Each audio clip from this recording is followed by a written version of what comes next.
Now, there's no doubt about it that by the very end of the sequel trilogy with The Rise of Skywalker, after everything was all said and done, the fans still remained very much divided.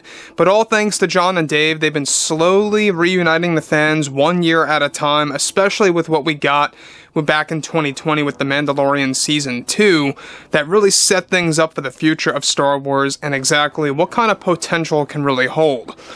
This is Mike Zero. Subscribe if you're new and like this video to see future Star Wars updates. I'm also on Twitter at Mike01. I thank you also very much for the great and kind support. Now that brings us to what Jon and Dave are currently up to. Now, yes, we know that this April is going to be a big deal at Celebration. A lot of great announcements on the horizon, mind you. A lot of other announcements also affiliated with the roadmap of the franchise that will be delivered to the fandom. But apart from all of that, we know that director and writer J.J. Abrams, alright, the guy that made The Force Awakens and The Rise of Skywalker, who worked very closely with Chris Terrio on Episode 9, by the way, they did a lot of work, and they actually went through a lot of studio drama, a lot of problematic situations, from 2015 all the way until 2019 when everything was over. And that's exactly why J.J. Abrams does not want to come back to Star Wars, because of all the studio drama that he had to deal with.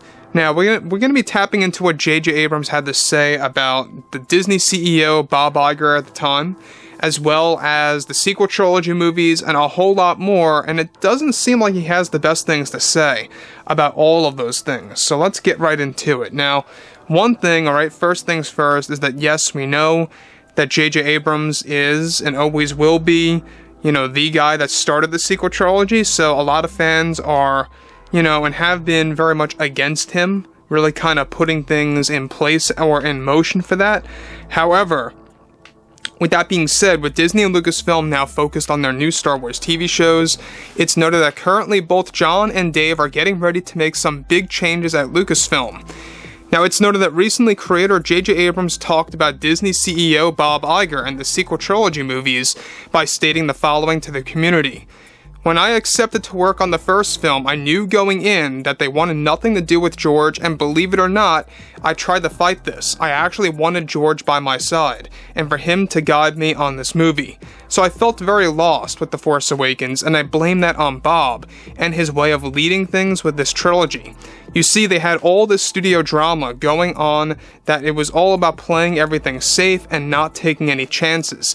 And part of that was excluding George completely.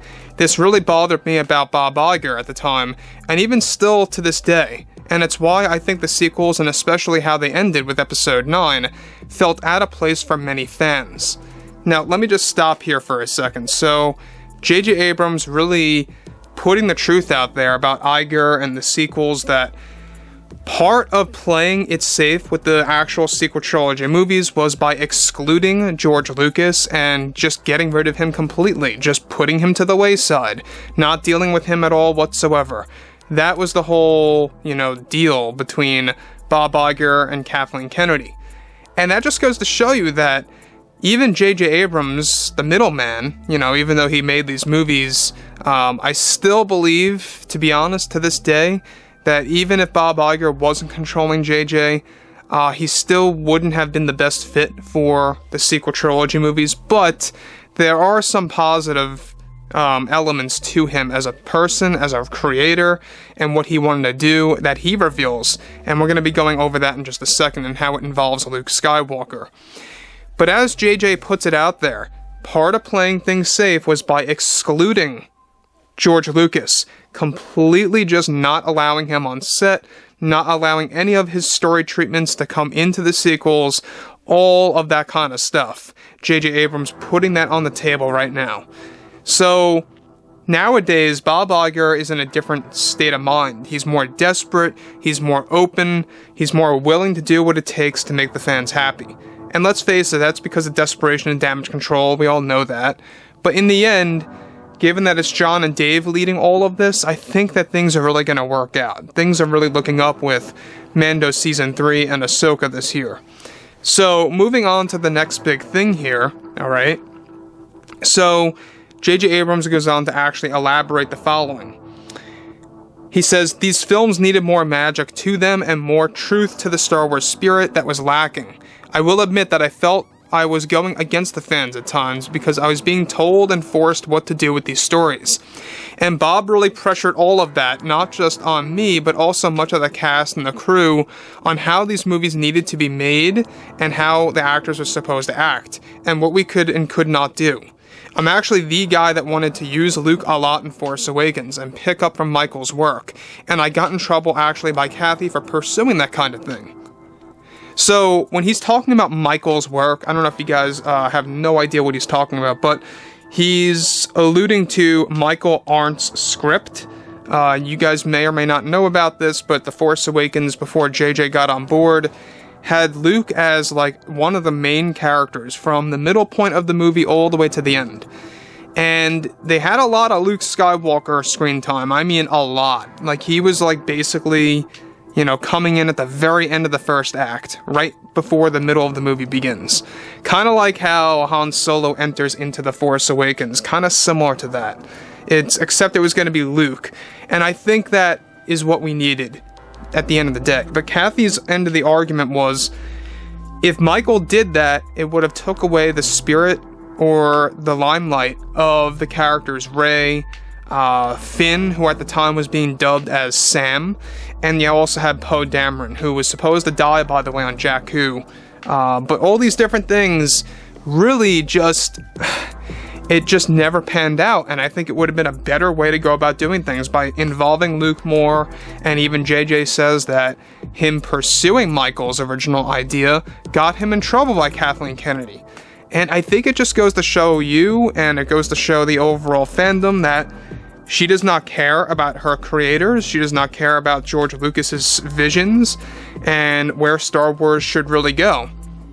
And I think that's why the Acolyte and Skeleton Crew is having so much trouble, production-wise, and how Disney's finding a very big obstacle on how to market this thing.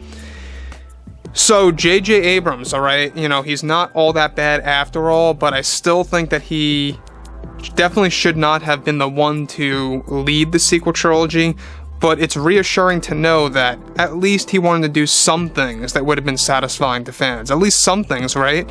Like Luke being the main guy in Force Awakens, or, you know, how he originally did not want Palpatine in Episode 9. That was all Kathy's idea. Listen, I mean, Palpatine was the most interesting part of Episode 9, let's be honest and real. You know, if we had that movie the way it was today and took Palpatine out, I don't know what I would call that film. I really don't.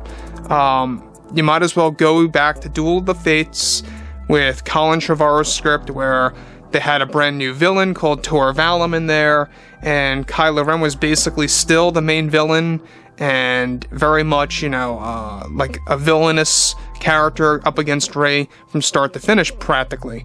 So overall, guys, fill me in below in the comments what you guys have to say about all of this and everything related to J.J. Abrams.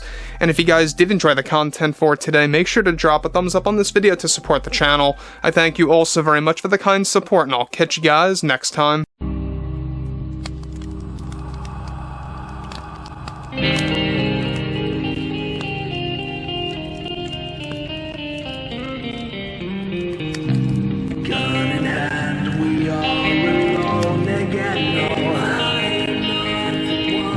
From night to moon, we hear them moans again.